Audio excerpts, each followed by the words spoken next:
The fire's nearly out now, just embers glowin' like the last bit of sunset over the caprock. Reckon that's fittin', as I aim to let the last light shine on things I've kept in shadow far too long. I ain't told this tale proper like to no one, not in 43 years. But you got a right to know, bein' kin to them both. Might be the whiskey talkin', but more likely it's the knowing that a man my age don't have many sunsets left to watch. My hands ain't steady no more. Too many winters gripping reins in the cold. Too many memories weighing on 'em, I expect. But my mind's clear as creek water on what happened back in '82. Some things, time don't blur. Some things cut too deep to ever properly heal. Might as well pour us another finger before I begin. This ain't no short tellin'. Your grandfather Elijah and I weren't born brothers, but that's what we became. My own folks died of the fever when I was 11, somewhere east of Fort Smith. Eli's pa took me in. Not out of charity, mind you. Man needed another set of hands for the hard journey west. I was a skinny, quiet boy, but I could work. By the time we crossed into Texas territory, I was family. Not by blood, but by something stronger. Choice. Eli was 14 to my 12, all gangly limbs and crooked smiles. He taught me how to track rabbits, how to throw a knife, how to read the weather in the sky. At night, we'd lay awake talking about the men we'd become, the land we'd claim together, brothers in all the ways that matter. You and me, Daniel, he'd whisper under the stars, we're going to build something worth having. When Eli's pa finally staked his claim in the Panhandle, we worked side by side, day after day, season after season, turned brushland into grazing pasture, built a home from nothing but timber and sweat. We grew up hard but honest, sharing the same roof, the same dreams. Two brothers carving out life from the untamed Texas plains. By '82, we weren't boys no more. Eli stood tall at 34, with shoulders broadened by years of labor and eyes that crinkled at the corners when he laughed. He'd grown into a man folk respected, fair-minded, steady-handed. I was 32 then, leaner than him, but just as weathered. We'd built the Circle E into something respectable. Not the biggest spread in the county, but ours all the same. Together. I still remember the day Sarah Caldwell arrived in Tascosa clear as if it were yesterday, not half a lifetime ago. Dust devils were dancing down the street when the stagecoach rolled in. Most newcomers to our rough little settlement were drummers selling wares, or men with suspicious pasts and twitchy trigger fingers. But Sarah, she stepped down from that coach like she was descending from heaven itself. She wore a blue traveling dress, simple but well made. Her hair was the color of wheat just before harvest, pulled back from a face that didn't need paint to shine. But it was her eyes that caught me. Gray as storm clouds and just as changeable. She looked around our dusty street with those eyes, and when they met mine, something inside me shifted, like the ground had trembled beneath my boots. She'd come to teach school. The town had finally scraped together enough money to build a proper schoolhouse, and Sarah had answered the advertisement back east. A Boston girl, educated and refined, yet she didn't look at our town with the disdain most Easterners did. There was curiosity in her gaze, maybe even hope. I wasn't standing alone that day. Eli was right beside me as always.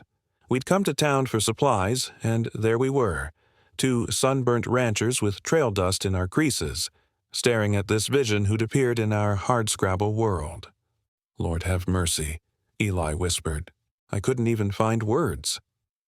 Later that evening, we sat on the porch of the Circle E, watching the sunset paint the grasslands gold. We'd been uncharacteristically quiet on the ride home. "Reckon the schoolmarm will last the winter?" Eli finally asked, rolling a cigarette with practiced fingers. "Hard to say," I answered, remembering how delicate she'd looked, how out of place. "Don't seem built for frontier life." "Maybe." He struck a match against his boot heel. But there was steel in those eyes. I nodded, not trusting myself to say more, because already, without even speaking more than a polite greeting to the woman, I felt something dangerous taking root inside me.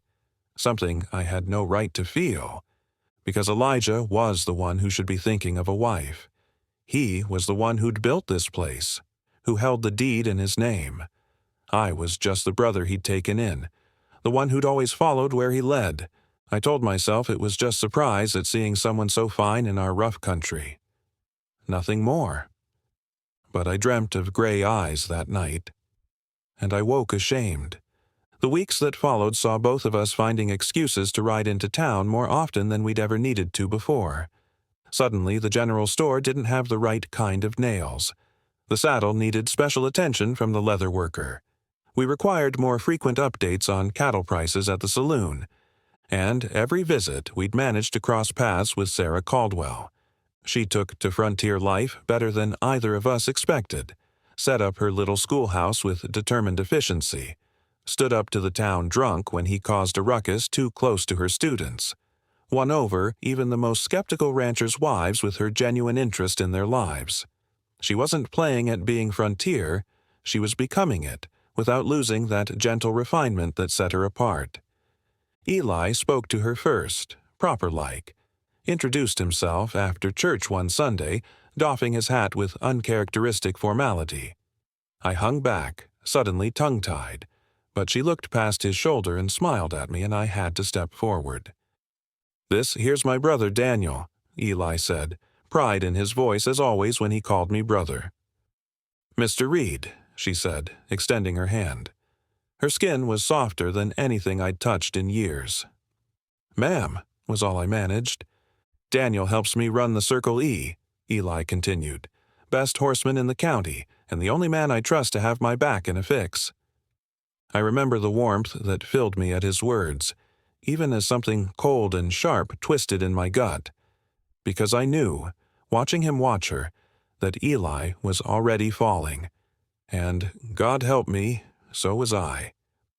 We invited her to Sunday dinner the following week, spent 3 days getting the ranch house in order, scrubbing floors that hadn't seen soap in months, hiding the whiskey bottles, practicing conversation topics.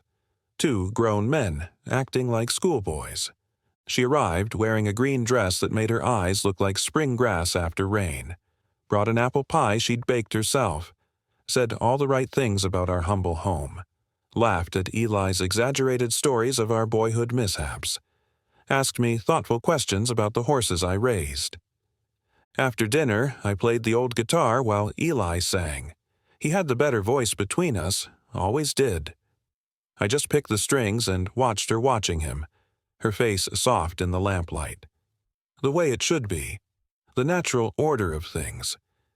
But then, as the evening wound down, she asked me to walk her to her wagon. Not Eli, me. And in those few moments alone in the yard, beneath a sky scattered with stars, she touched my arm and thanked me. "For what, ma'am?" I asked. "For making me feel welcome. For the music." She paused, and in the silver moonlight her eyes were fathomless. "For seeing me." I didn't sleep that night, or many nights after. Over that summer and into fall, we all 3 circled each other like planets finding their orbits.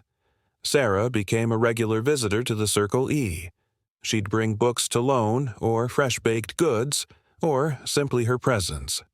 A softness in our rough-hewn world. Sometimes Eli would ride into town alone to call on her.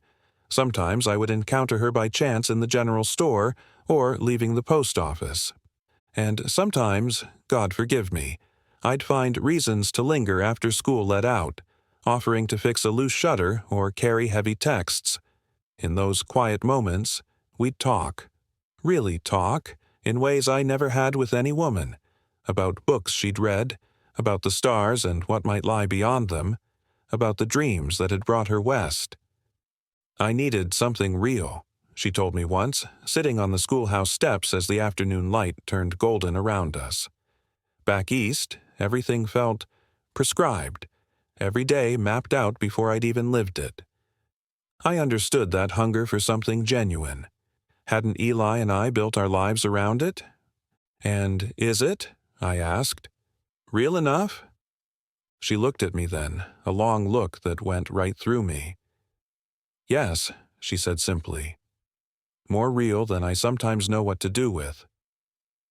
I should have stepped back then, should have remembered my place, but I was already lost, watching how the light caught in her hair, how her fingers moved when she spoke of things that mattered to her, how she seemed to truly see me, not as Eli's brother, not as the second Reed, but as Daniel, a man in my own right. Eli noticed. Of course he did. He'd always been able to read me like a book. "You're sweet on her," he said one night as we sat by the fire passing a bottle back and forth. Not an accusation, a simple statement of fact. I couldn't lie to him. Never could. "Doesn't matter," I said instead. "Doesn't it?" He studied the amber liquid in his cup. "She looks at you different than she looks at me." That's not true. But even as I said it, a treacherous hope flared in my chest.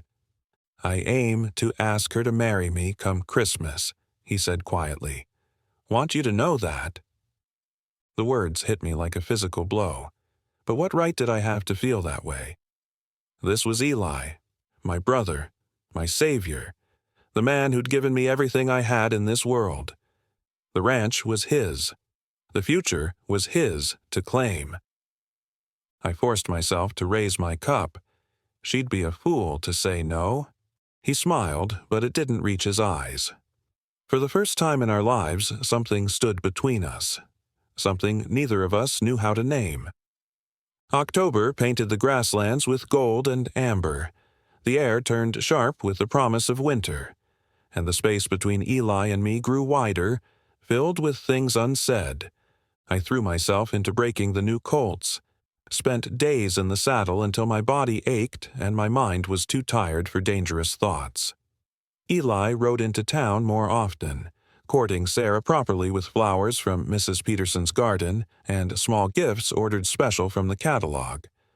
But there were still those moments, those accidental meetings where I'd find myself alone with her. One afternoon, I came across her by Cottonwood Creek, sketching in a small book. I meant to tip my hat and pass by. Truly, I did. "Mr. Reed," she called.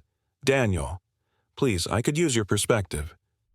So I dismounted, sat beside her on a fallen log, looked at her drawing of the distant mesas, purple against the sky. "I can't quite capture the vastness," she said, frustration in her voice. "Everything here is so endless." "That's what I love about it," I admitted. "Room to breathe, room to be." She looked at me then, really looked. "You understand it. This place, it's the only home I've known, since Eli's family took me in." Her fingers stilled on the paper. "He told me about your parents." Her voice softened. "He loves you very much, you know. Says you're the best part of his life." Shame washed through me. "Eli's a good man, the best I know." "Yes." She closed her sketchbook. "He is." We sat in silence, the creek murmuring beside us, close enough that I could smell the lavender in her hair, far enough that it wasn't improper, but my heart hammered in my chest like a guilty thing. "Sometimes I wonder," she said finally, so quietly I almost didn't catch it, "if goodness is enough." I didn't ask her what she meant. I was afraid to know. The ride back to town was quiet. At the edge of Main Street, before we'd be seen together, she stopped her mare. "Daniel," she said, my name soft on her lips, "I need to tell you something." But whatever it was remained unspoken, because at that moment, Eli appeared from the general store, his face lighting up at the sight of her, then clouding with confusion seeing me beside her. "Taking a ride?" he asked, coming to her horse's side. There was an edge to his voice I'd never heard before. "Miss Caldwell was sketching down by the creek," I explained too quickly. "I happened by on my way back from the south pasture." "How fortunate," Eli said, his eyes never leaving my face. "That night we had our first real fight. In 20 years together we'd had disagreements, sure, but never this bitter, cutting thing that left us both bleeding." "You think I don't see it?" he demanded after too much whiskey had loosened his tongue. The way you look at her. The way you find excuses to be alone with her." "It ain't like that," I protested, even as guilt tightened my throat. "Don't lie to me, Daniel." "Not you." He slammed his cup down. "All my life I've shared everything I had with you. Everything. But Sarah, she's meant to be my wife, my future." "I know that." I stood up, needing to move, to breathe. I've never once forgotten my place here. It was the wrong thing to say. His face went still, the anger draining away to something worse. Hurt. "Your place," he repeated. "Is that what you think? That you're some kind of hired hand I keep around out of charity?" "No, This ranch is as much yours as mine. Always has been. The deed says different." "To hell with the deed." He stood too, swaying slightly. "You're my brother. Everything I have is yours. But Sarah..." His voice broke. "I love her, Daniel. I love her in a way I never thought I could love anyone." And there it was. The raw, honest truth between us. "I know," I said quietly, "and she'd be a fool not to choose you." He studied my face in the firelight. "But you love her too." It wasn't a question, and I couldn't lie to him. Not about this. Not anymore. "Yes," I admitted, the word torn from some deep place inside me. "God help me. I do." He nodded slowly, as if I'd only confirmed what he'd already known. Then he reached for his hat and coat. "Where are you going?" I asked, alarm rising as he headed for the door. "To clear my head." He wouldn't look at me. "Don't wait up." He rode out into the darkness, leaving me alone with the dying fire and the weight of what I'd confessed. The next morning, he was gone before dawn. Left a note saying he'd ridden to Fort Worth on business. Would be back in a week. We both knew it was a lie. Those 7 days were the longest of my life. I worked from sunup to sundown, driving myself to exhaustion. Avoided town completely. Tried not to think of gray eyes or wheat-colored hair or conversations by a creek. When Saturday came, I finally broke. Rode into town telling myself I just needed supplies, but my traitor heart led me straight past the schoolhouse where I saw her sweeping the steps. She looked up, saw me, and her face. God, her face lit up in a way that made my chest ache. "Daniel," she said, setting the broom aside. "I was beginning to think you'd left the territory." "Just busy at the ranch." I couldn't bring myself to dismount, to get any closer. She stepped forward, shading her eyes against the sun. "Is Elijah with you?" "He's in Fort Worth, business." The lie tasted bitter. She studied me for a long moment. "Will you come in?" "I've just made tea." Everything in me wanted to say yes. To follow her inside, to the quiet intimacy of her small quarters behind the schoolroom, to finally speak all the things that crowded my heart. "I can't," I said instead. "It wouldn't be proper." Since when has Daniel Reed cared about being proper? A smile played at her lips. "Since my brother aims to make you his wife." The smile died. She went very still. "He hasn't asked me yet." "But he will, come Christmas." She looked away, out at the endless horizon. "And if he does?" "You should say yes." The words felt like stones in my mouth. "He's a good man. He'll give you a good life." "I know what kind of man Elijah is." Her voice was soft but steady. "That isn't what I asked." I gripped the reins tighter, my knuckles going white. "What are you asking, Sarah?" She looked back at me then, her eyes clear as morning light. "I'm asking what you want, Daniel. Just once I want to hear you say what you want." The world narrowed to just her face, upturned to mine. Just the space between us, charged with everything unsaid. "It doesn't matter what I want," I finally said, my voice rough. "Some things aren't meant to be." Disappointment shadowed her eyes. "That's not an answer." It's the only one I can give. I touched the brim of my hat. Good day, Miss Caldwell. I rode away, her gaze burning into my back, hating myself for my cowardice, for my loyalty, for everything I felt and couldn't unfeel. Eli returned 2 days later, subdued but steady. We circled each other carefully, neither mentioning our fight or what had been revealed, fell back into the rhythm of ranch work, said only what needed saying. But something fundamental had shifted between us. The easy trust, the certainty of our bond. It was cracked now. Not broken, not yet, but damaged in a way that scared me. November brought the first blue northers, howling down from the plains with bitter cold. We worked side by side, bringing the cattle closer to the home pastures, preparing for winter.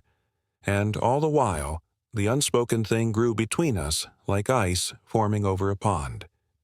Then came Thanksgiving. The widow Jenkins always hosted a gathering for those without family in town. Sarah would be there. We both knew it. "We should go," Eli said that morning, the first real conversation he'd initiated in weeks. "Show our faces." I nodded, not trusting my voice. I'd been avoiding town, avoiding her, since our last encounter. But I couldn't hide forever. The widow's house was warm and crowded, smelling of roast turkey and sweet potatoes. Sarah was already there when we arrived, helping in the kitchen. She wore a russet-colored dress that made her skin glow. When she saw us, saw me, something flashed in her eyes before she composed her features. "Mr. Reed," she greeted Eli warmly, then, more carefully, "Mr. Reed," to me. The formality cut deeper than it should have. Throughout the meal, I watched them together. Eli was attentive, charming. She was gracious, smiling at his jokes. They looked right together. A handsome couple. The schoolteacher and the successful rancher. As it should be. I drank too much, talked too little. Felt the walls closing in with each passing hour. When the meal was over and folks moved to the parlor for music, I slipped outside. The night air was knife-sharp, stars brittle overhead. I leaned against the porch rail, breathing in the cold, trying to clear my head. The door opened behind me. I knew without turning who it was. "You'll catch your death out here," Sarah said, coming to stand beside me. She'd thrown a shawl around her shoulders, but she shivered in the wind. "Needed some air." She was quiet for a moment, then, "He's going to ask me soon, at Christmas. You were right." My hands tightened on the rail. "He'll make you happy." "Will he?" There was a genuine question in her voice. I finally looked at her. "What do you mean by that?" She met my gaze steadily. "I care for Elijah, deeply. He's kind and strong and good." She paused. "But when I'm with you—" She broke off, shaking her head. "It's different." "Sarah," I started, then stopped, not knowing what to say. What I could say. "I need to know," she whispered. "Before I give him an answer, I need to know if what I feel when I'm with you is real. If you feel it too." It doesn't matter what I feel. But even as I said it, I turned toward her, drawn like a moth to flame. It matters to me. She stepped closer, close enough that I could see the faint dusting of freckles across her nose. "Tell me to say yes to him, and I will. Tell me there's nothing between us worth fighting for, and I'll believe you." "I can't." My voice was a rasp. "Can't what?" she pressed. "Can't be honest? Can't admit what's happening here?" "He's my brother," I said desperately. "Everything I have, everything I am, I owe to him." "And so you'd sacrifice your happiness?" "My happiness?" Her eyes searched mine. "Is that truly the honorable path, Daniel?" I had no answer, only the thundering of my heart and the ache of wanting what I shouldn't want. Then the door opened again, spilling golden light onto the porch. Eli stood there, his silhouette rigid. "Everything all right out here?" he asked, his voice carefully neutral. Sarah stepped back, composing herself. "Just getting some fresh air." "It's freezing," he said, holding out his hand to her. "Come back inside where it's warm." She glanced at me once more, a look full of questions I couldn't answer. Then she took his hand and went inside. I stayed on the porch long after they'd gone, watching my breath plume white in the darkness, feeling something inside me crack wide open. The weeks leading to Christmas were a slow torture. Eli grew more distant, spending most days in town on business. I knew he was courting her properly, building their future. I threw myself into ranch work with a vengeance, exhausted myself daily so I might sleep without dreams, without her face haunting me. But one afternoon, as dusk was falling early as it does in December, I heard a horse approaching. Not Eli's familiar gait. A lighter step. I stepped out of the barn to see Sarah dismounting from her mare, her cheeks flushed with cold, her eyes bright with purpose. "You shouldn't be here," I said immediately, glancing toward the house. "Eli's in town, but—" "I know where Elijah is," she interrupted. "That's why I came." My heart sank. "He's asked you, then?" "Not yet." She moved closer, unwrapping her scarf. "But he will. Tomorrow night, at the Christmas social." I nodded, unsurprised. "You'll make a beautiful bride." "Stop it." Her voice was sharp. "Stop acting like this is settled, like there's no choice to be made." I stared at her, at the fierce determination in her face. "What do you want from me, Sarah?"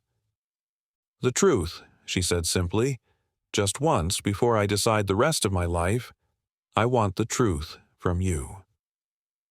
The sun was setting behind her, setting her hair aflame with golden light. She looked like something from another world, too beautiful, too bright for this harsh land, for a man like me. "The truth," I echoed, the word hollow in my mouth. "The truth is that Eli found me when I had nothing, gave me a home, a purpose, called me brother when I had no kin left in this world." I swallowed hard. "The truth is that I love him more than any blood brother could." "And me?" she asked softly. "What's the truth about me?" Everything in me wanted to lie, to send her away believing I felt nothing. It would be cleaner, kinder in the end. But I couldn't do it. Not with her standing before me, brave and honest and asking for the one thing I'd never given anyone. My heart laid bare. "The truth," I said, my voice breaking, "is that from the moment you stepped down from that stagecoach, I've been lost. The truth is that every time you speak, or laugh, or look at me like you're doing now, I forget everything else, honor, loyalty, brotherhood." I took a ragged breath. "The truth is that I love you in a way that terrifies me." She closed her eyes briefly, as if in pain or relief. "Then tell me not to marry him." "I can't do that." "Why not?" Her eyes opened, blazing now. "If you love me—" "Because I love him too," I said desperately. "Because it would destroy him. Because he can give you the life you deserve, and I—" "Don't tell me what I deserve," she cut in. "Don't make my choices for me." "What choice is there?" I demanded. "You think we could run away together? Start fresh somewhere else? With what? Everything I have is tied to this land, to the Circle E, to Eli." "We could tell him the truth," she said, but her voice wavered. "Together." I laughed, a harsh sound. "And break his heart? Watch him hate us both." I shook my head.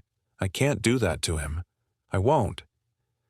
She was quiet for a long moment, studying my face in the fading light. "So that's your answer. Your final word." "It has to be." She nodded slowly, a terrible resignation settling over her features. "Then I'll marry him, if that's what you truly want." "It's for the best," I said, the words ashen in my mouth. She stepped forward then, closing the distance between us. Reached up to touch my face, her fingers cold against my skin. "Remember this moment," she whispered, "when you wonder why things turned out as they did. Remember that you chose this path for all of us. And then she was gone, mounting her horse with fluid grace, riding away into the gathering darkness, taking with her the last, fragile hope I hadn't even known I was harboring. I stood there long after the sound of hoofbeats faded, feeling like a man who'd just cut out his own heart and watched it ride away. The next day, I told Eli I couldn't attend the Christmas social, made up some excuse about a sick horse needing tending. He looked relieved, and that cut deeper than suspicion would have. "I'm asking her tonight," he confirmed, adjusting his best shirt collar nervously. "Got the ring from Fort Worth last month." I forced a smile, clapped him on the shoulder. She'd be a fool to say no. He studied me for a moment, something like understanding passing between us. "I know you care for her too," he said quietly. "I ain't blind, Daniel." I started to protest, but he held up a hand. "It's all right," he continued. "She's the kind of woman any man would fall for. But she chose me." There was wonder in his voice and a trace of something else, doubt, maybe. "She chose me," he repeated as if trying to convince himself. I didn't trust myself to speak, just nodded and turned away, pretending to check the tack hanging on the wall. "I want you to be my best man," he said to my back. "When the time comes—" The words hit like physical blows. "Of course," I managed. "Wouldn't have it any other way." He left soon after, dressed in his Sunday best, smelling of bay rum and nervous anticipation. I watched him ride out, a strange sense of finality settling over me. I didn't expect to sleep that night, paced the house like a caged animal, thinking of them at the social, imagining him down on one knee. Her answer, the celebration that would follow. When I heard hoofbeats approaching near midnight, I assumed it was Eli returning to share the happy news, steeled myself to congratulate him, to look genuinely pleased. But it was Sarah who burst through the door, her face pale, her eyes wild. "What happened?" I demanded, alarm replacing shock. "Where's Eli?" "There was a fight," she said, her voice shaking. "At Harlan's saloon, some drifters looking for trouble." She gripped my arms, her fingers digging in. "It's bad, Daniel. They've taken him to Doc Wilson's. I don't remember saddling my horse, don't remember the ride into town, just the cold wind stinging my face and the thunder of hooves beneath me." Sarah rode beside me, her mare struggling to keep pace. Doc Wilson's place was lit up, lanterns burning in every window. A small crowd had gathered outside, ranch hands, townspeople in their Christmas finery. I pushed through them, Sarah at my heels. Inside, the sharp smell of carbolic acid and blood hit me like a wall. Eli lay on the examination table, his shirt cut away, his chest a mess of red. Doc Wilson looked up as we entered, his face grim. "Knife wound," he said without preamble. "Deep. Missed the heart, but—" He shook his head. "I've done what I can." I moved to the table, took my brother's hand. It was cold. Too cold. "Eli," I said, my voice breaking, "I'm here." His eyes fluttered open, glazed with pain and something else. Morphine, probably. "Daniel," he whispered, recognition dawning. Then his gaze shifted past me. "Sarah?" She stepped forward, tears streaming down her face. "I'm here, Elijah." "Did you—" He coughed, a wet, terrible sound. "Did you tell him?" I frowned, looking between them. "Tell me what?" Sarah's eyes met mine, full of anguish. "I said no," she whispered, "to his proposal. I couldn't lie to him." The world seemed to tilt beneath me. "What?" "She loves you," Eli said, his voice fading. "Has from the start." Another cough racked him. Tried to tell me gentle, but I knew, always knew. "No," I said desperately, looking from him to her. "No, that's not. We never—" "'S all right," Eli murmured, his eyes drifting closed. "Went to Harlan's after. Too much whiskey. Wasn't watching." His fingers tightened on mine, a last surge of strength. "Take care of her, Danny. Take care of our land." "Don't talk like that," I begged. "You're going to be fine. We'll fix this." But his breathing was growing shallower, his skin grayer. "Promise me," he insisted, his eyes opening once more, finding mine with unexpected clarity. "Promise you'll be happy. Both of you." I couldn't speak, could only nod, tears blinding me. He seemed satisfied with that. His gaze shifted to Sarah, softened. "Be good to him," he whispered. "He deserves it." And then he was gone, just like that, the hand in mine going slack, the light fading from his eyes. My brother, my savior, my other half, gone. I remember someone pulling me away from the table. Remember Sarah's sobs, muffled against my chest. Remember the heavy silence that fell over the room, broken only by Doc Wilson's quiet, "I'm sorry."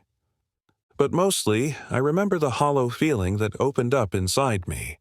A chasm so deep and wide, I knew nothing would ever fill it again. My brother was dead, and the woman he loved, the woman I loved, had chosen me, had broken his heart hours before someone's knife stopped it beating altogether. It was too much, too tangled, too terrible to comprehend. So I did the only thing I could do. I pushed Sarah away, walked out into the cold December night, mounted my horse and rode, not back to the Circle E. I couldn't face those empty rooms, those shared memories. Instead, I rode south, into the darkness, away from everything, away from her. 43 years is a long time to carry guilt, a long time to wonder what might have been. I didn't return to Tascosa for 3 months. By then, winter had loosened its grip. The first green was showing on the prairie, and Sarah was gone. They told me she'd waited 2 weeks, then sold the few possessions she'd brought west and took the eastbound stage, left no forwarding address, no note, nothing but whispers and speculation among the townspeople. I couldn't blame her. What was there to stay for? The man she'd loved had fled like a coward, leaving her to face the whispers alone. The rumors that she'd somehow caused it all, that she'd come between brothers and blood had been spilled because of it. The Circle E was waiting, just as we'd left it, dust gathering on Eli's things, his coffee cup still on the table where he'd set it that last morning. I walked through those rooms like a ghost, touching what he'd touched, sleeping in the barn because I couldn't bear to be under that roof without him. Spring came, then summer. I worked myself to exhaustion every day. Hired hands did most of the talking. Folks in town gave me a wide berth, with that mixture of pity and unease reserved for the grieving. "You should sell," the banker told me when I finally went in to settle Eli's affairs. "Fresh start somewhere else." But I couldn't. This land was all I had left of him, all I had left of us. The deed had my name on it now. Daniel Reed, sole owner of the Circle E Ranch, the inheritance I never wanted, paid for in blood. Years passed. I built the place up just like Eli would have wanted. Added 2 sections of good grazing land, bred horses that won ribbons at the county fair, became what folks call a respected citizen, whatever that means. Never married. There were women, here and there, good women who might have made good wives, but I'd look at them and see gray eyes instead of brown, or hear a laugh that wasn't musical enough, or feel a touch that didn't burn the way hers had. So I stayed alone. Told myself it was penance, told myself it was what I deserved. The century turned. Automobiles replaced horses on the streets of what was now a proper town, not just a dusty outpost. The railroad came through, bringing progress and change. The old-timers died off one by one, taking their memories with them. Soon, there was hardly anyone left who remembered Eli, or Sarah, or the tragedy of that Christmas night. No one but me. I thought of her often, wondered where she'd gone, what life she'd made for herself, whether she'd found happiness with some Eastern gentleman who had clean fingernails and no blood on his hands, whether she ever thought of me, of what might have been. I considered trying to find her. Hired a detective once back in '97, but called him off before he got very far. What right did I have to disrupt whatever peace she'd found? What could I possibly say after all these years that would make any difference? Then came that letter. 3 weeks ago now. From Boston. Your mother's handwriting on the envelope, though I didn't know it was her at the time.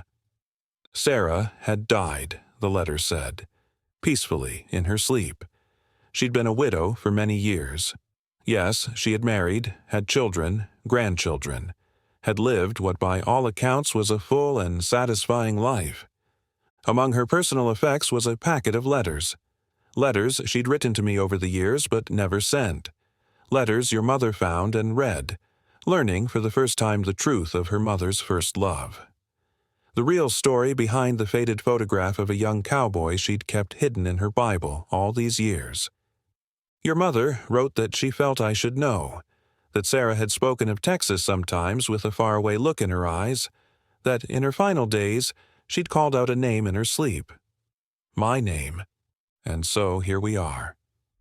You, her grandson, come all this way to meet the man your grandmother once loved, to hear the truth about what happened all those years ago. I've told it as honestly as I can, every painful detail, every choice that led to your grandfather's death, every cowardly moment afterward. You asked me earlier, before I began this long tale, what really happened that night, why Eli Reed ended up in that saloon, drunk and careless, an easy target for the knife of a drifter looking for trouble. Now you know. He was there because his heart was broken, because the woman he loved had turned down his proposal, because she loved his brother instead. He died because of me. Because of us. That's the weight I've carried all these years. But there's one thing more, one thing I've never told another soul, something that's haunted my dreams for 43 years. I could have saved him. I was at Harlan's that night. Not inside. I couldn't bear to be around people. But I'd ridden into town, drawn by some restless need to know what was happening, to see for myself. I tied my horse behind the livery and walked past the saloon just as Eli was stumbling out, drunk and belligerent. Saw the strangers following him, trouble written all over their faces. Heard the words exchanged, sharp as a knife one of them pulled. I was in the shadows across the street. Could have called out, could have stepped in, could have stopped it all before the blade ever touched him. But I didn't. For one terrible, endless moment, I didn't move, didn't speak, just watched as the future unfolded before me, a future without Eli, a future where Sarah might be mine. It was only a heartbeat, that hesitation, less than a second of terrible, selfish thought. Then I was running, shouting, but it was already too late. The knife had done its work. The stranger was fleeing down the alley, and Eli was on the ground, blood soaking through his best shirt, his eyes finding mine with confusion, with betrayal. He knew. In that last moment he knew I'd been there, that I'd hesitated. He didn't say it at Doc Wilson's. Didn't accuse me before Sarah or the others gathered there. His final words were of forgiveness, of blessing for us both. But I knew the truth, and I've lived with it every day since. So there it is, the full confession you came for. I don't ask for forgiveness, not from you, not from anyone. Some sins are beyond that grace, but I ask that you understand this. I loved my brother, more than anything in this world except, God help me, her. And not a day has passed that I haven't wished it was me who died that night instead of him. The fire's nothing but cold ash now. Dawn will be breaking soon. You should get some rest before your train leaves. But I'm glad you came. Glad to finally speak the truth aloud before I join Eli in whatever comes after this life. Glad to know that Sarah found some measure of happiness, even if it wasn't here, even if it wasn't with me. And I'm glad to meet you, to see in your face echoes of her, the same clear eyes, the same quiet strength. Take this. The old man reaches into his pocket, pulls out a small leather pouch. It's the deed to the Circle E. I signed it over to you yesterday. Seems fitting somehow that Eli's blood should inherit what he built. He stands with effort, bones creaking, a lifetime of hard work etched into every movement. I won't be needing it much longer anyway. Doc says the cancer's spread too far. Months, maybe weeks left. He moves to the window, pulls back the curtain. The first gray light of dawn touches the eastern horizon. I'll be buried beside him, you know. Had the plot reserved for 40 years. Side by side, like we were in life. A ghost of a smile touches his weathered face. Brothers again, at the end. He turns back, eyes clear and direct. Tell your mother I'm grateful for the letter, for the knowledge that Sarah had a good life. It's more than I deserved to know. He straightens his shoulders, a flash of the young cowboy still visible in his stance. And when you return to Boston, if you happen to visit her grave, tell her that Daniel remembered. Every word, every moment. Tell her I kept my promise to Eli. I took care of the land. I just wish... His voice trails off, gaze turning inward to memories only he can see.